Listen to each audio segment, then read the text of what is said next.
Hello friends, welcome to my channel तिथिबिटी blog. तो আমি কান্তপ্রতিম বৈদ্য আবার চলে এসেছি তোমাদের সঙ্গে একটু গল্প করতে। তো গল্পের প্রথমে আশা করি তোমরা সবাই ভালো আছো, সুস্থ আছো, সুন্দর আছো। তো আমিও ভালো আছি, আমরা সবাই ভালো আছি এবং তোমরা সবাই ভালো থেকো, এটাই আশা করি এবং কামনা করি। তো যাই হোক বন্ধুরা, দুদিন আগে গিয়েছিলাম সন্দীপন তিথির মামার বাড়ি গিয়ে সেখানে এমন একটা জিনিস দেখলাম যা তোমাদের সঙ্গে শেয়ার না করে থাকতে পারছি না। তো দেখো এই মেশিনটা, কি বলতে পারছো তোমরা যদি কেউ জানো তাহলে কমেন্টে অবশ্যই জানাবে। এই মেশিনটা হচ্ছে সর্ষে ঝাড়া মেশিন, যেখানে 7-8 জন মানুষ সারাটা দিন লাগে 1 বিঘা জমির সর্ষে ছাড়তে। সেখানে এই মেশিনটা দেখো, সেদিন গিয়ে দেখলাম আমার শ্বশুরের জমিতে প্রায় 2.5 থেকে 3 বিঘা জমির সর্ষে ঝাড়তে সময় নিল মাত্র 1 ঘন্টা। তো সর্ষে এক জায়গায় করা হয়নি, অথচ মেশিন চলে এসছে। তো তার মধ্যে মেশিন আসার সঙ্গে সঙ্গে আমরা কয়েকজন গিয়েছিলাম, আমি, শালা, আমার তোমাদের দিদি ভাই, আমার শাশুড়ি, বড় ভাইরা সবাই মিলে গিয়েছিলাম সর্ষে ঝাড়তে।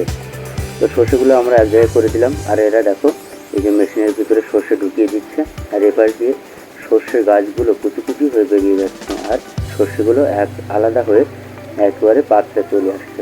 এবং শুধু সর্ষে আলাদা হয়ে পাত্রে চলে আসছে না, সর্ষেগুলো ঝেড়ে পরিষ্কার হয়ে একেবারে ফ্রেশ হয়ে, মানে তাতে কোনো নোংরাই নেই, একেবারে ফ্রেশ হয়ে সর্ষেগুলো পাত্রে চলে আসছে।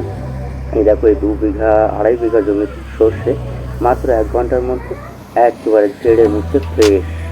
কি দারুণ, তাই না বলো? আমি আগে মেশিনটা শুনেছি কিন্তু দেখিনি কখনো চাক্ষুষ। তো সেদিন শ্বশুরবাড়ি গিয়ে মেশিনটা দেখলাম, তো তোমাদের সঙ্গে একটু শেয়ার না করে থাকতেই পারলাম না, যে তোমাদের তো দেখাই দারুণ জিনিস। তো বন্ধুরা, আমি আর বিশেষ কিছু বলবো না, তোমরা দেখতে থাকো, আমি তোমাদেরকে দেখাই, তোমরা দেখতে থাকো।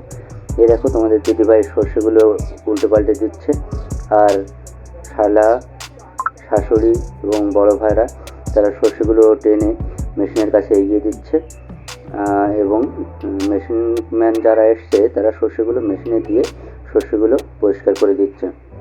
তবে এর একটা অসুবিধা, সেটা হলো এই যে সর্ষের গাছগুলো আগে মানুষের পিটালে সর্ষে গাছগুলো আবার জ্বালানির জন্য ব্যবহার করা যেত, আর এখানে সর্ষে গাছগুলো মেশিনে দিলে একেবারে কুচি কুচি হয়ে, যাকে গ্রাম বাংলার ভাষায় বলে ভুসি হয়ে বেরিয়ে যায়।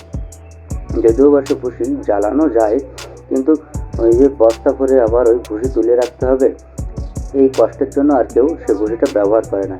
কিন্তু কী আর করা যাবে, সে ভুসিটাকে না লাস্টে জমিতেই আগুন ধরিয়ে পুড়িয়ে দেওয়া হয়। তো চলো তোমাদের সেটাও দেখাবো, কত ভুসি জমেছে এবং সেই ভুসিটা লাস্টে আগুন দিয়ে পুড়িয়ে দেওয়া হচ্ছে।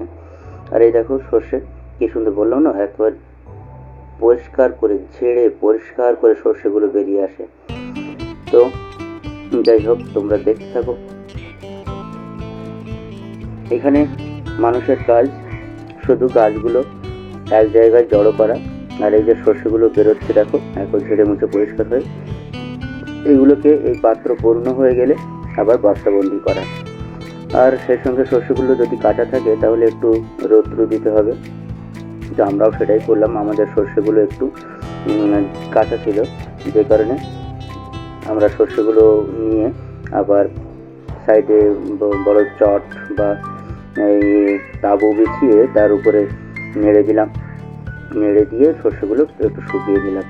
একেবারে এক রোদে সর্ষেগুলো শুকিয়ে গেল। সবথেকে বড় কথা, 10 জনের সারাদিনের কাজ 1 ঘন্টার মধ্যে একেবারে ফিনিশ। দেখো আমাদের দিদিভাই আর এই যে শালা সর্ষে নেড়ে দিচ্ছে, সর্ষে নেড়ে দিয়ে রোদে শুকানোর ব্যবস্থা করছে, আর ওদিকে মেশিনে কিন্তু এখনো কাজ চলছে। এই যে বড় ভাইরা বস্তা ধরে আছে, সর্ষে তুলছে, শাশুড়িও সর্ষে তুলছে, দেখতেই পাচ্ছ।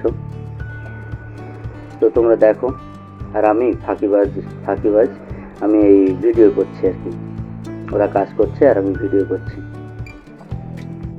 আসলে বিষয়টা আমার এমন দারুণ লাগলো যে তোমাদের সঙ্গে শেয়ার না করে থাকতে পারবো না, তাই আমি কিছুটা করে তোমাদের দেখানোর জন্য ভিডিও করতে শুরু করে দিয়েছি, এই ভিডিও করছি।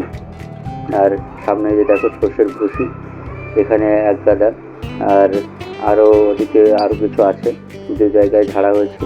তো সেখানে আমরা এখন আগুন দিয়ে দেবো, আগুন দিয়ে পুড়িয়ে দেবো সর্ষের ভুসিগুলো।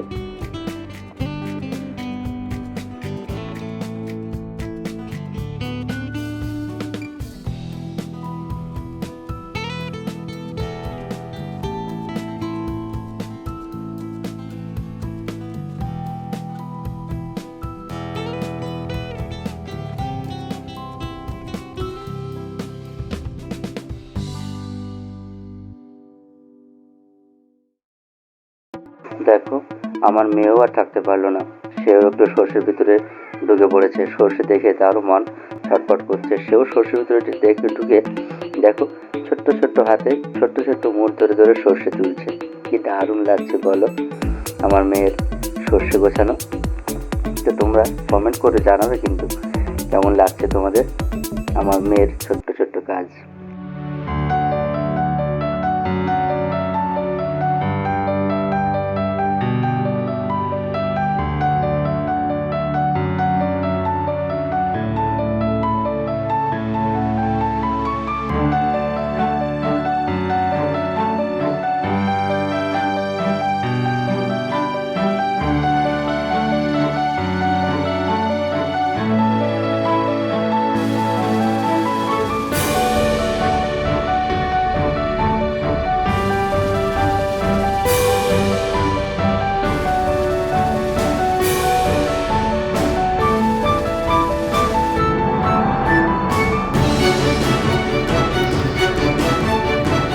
এই দেখো আমরা শেষ পর্যন্ত সেই ভুসিগুলোতে আগুন দিয়ে দিয়েছি। ভুসিগুলো কি সুন্দর দাউ দাউ করে জ্বলছে, আর এই ভুসিগুলোতে আগুন দেওয়ার সঙ্গে সঙ্গে না আগুন একবারে দাউ দাউ করে জ্বলে ওঠে, ধরে নেয়। শুকনো ভুসি তো, আর ভুসি খুব দারুণ জ্বলে। দেখো কি সুন্দর দাউ দাউ করে জ্বলে যাচ্ছে, আর এই জ্বলে মাটিতেই আবার মিশে যাবে, সার হয়ে যাবে আবার মাটিতে। তো যাই হোক, এইভাবে আমরা আজকে কাজগুলো শেষ করলাম। তো তোমাদের কেমন লাগলো আমার এই ছোট্ট ব্লগটা তোমরা জানাবে কিন্তু, কমেন্ট করবে, শেয়ার করবে, লাইক করবে এবং সর্বশেষ সাবস্ক্রাইব করবে আমার চ্যানেলটিকে। আর আমার চ্যানেলটিকে সাবস্ক্রাইব করে তোমরা আমার পাশে থাকবে, তবে তোমাদেরকে আরও অনেক অনেক ভিডিও, অনেক অনেক ব্লগ এবং অনেক কিছু দেখাতে বা জানাতে পারবো। তো আজ এই পর্যন্ত, তোমরা সবাই ভালো থাকো, সুস্থ থাকো, সুন্দর থাকো। অনেক অনেক স্বাগত ও অভিনন্দন জানিয়ে আজকের মতো শেষ করছি আমার এই ছোট্ট ব্লগ। তোমরা শেষ পর্যন্ত দেখতে থাকো আমার ভিডিওটা, স্কিপ করবে না, কাটবে না, দেখবে কিন্তু অবশ্যই। তোমরা সাথে আছো, পাশে আছো বলেই তো এতটা এগোতে পেরেছি এবং সামনে আরও তোমাদের সহযোগিতায় এগিয়ে যাব বলে আশা করি। তো সঙ্গে থাকো।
তো আজ এই পর্যন্ত, তোমরা সবাই ভালো থাকো, সুস্থ থাকো, সুন্দর থাকো। Tata, bye, welcome.